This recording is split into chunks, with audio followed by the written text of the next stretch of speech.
Hello everyone, welcome to my tutorial editing video. Hello, kumusta kayong lahat yan? Tuwan ko ng tutorial. Punta tayo sa CapCut.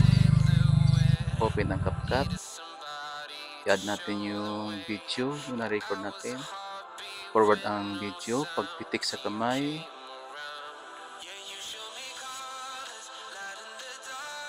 I-tap ang audio. I-tap ang sound. Hanap tayo ng pang-effect sound. Finger sound. Yung pinakauna, press ang plus, bababa na siya. Tap ang video, split, forward ang video. Kung sumakay na siya, doon tayo mag-split ulit.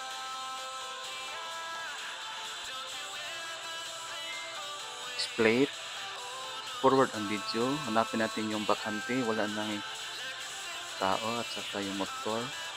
Split, yung naka-highlights, ma'am, sir. Hanapin natin si overlay.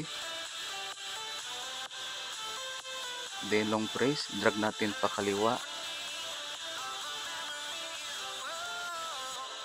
Then yung naputulan na video, tapat natin yung white line, tap ang overlay ng video, split, then delete ang natira, tap ang video, yung na overlay, hanapin natin si mask,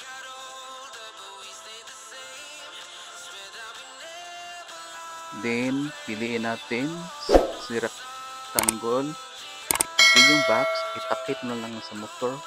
Ito i-adjust para makita ang motor.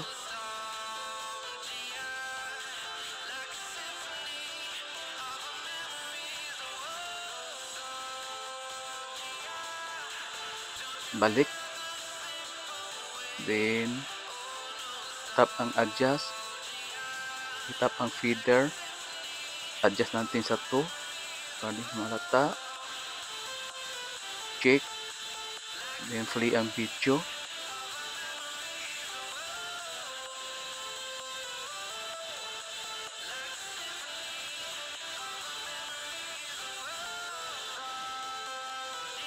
Okay ma'am sir, expert.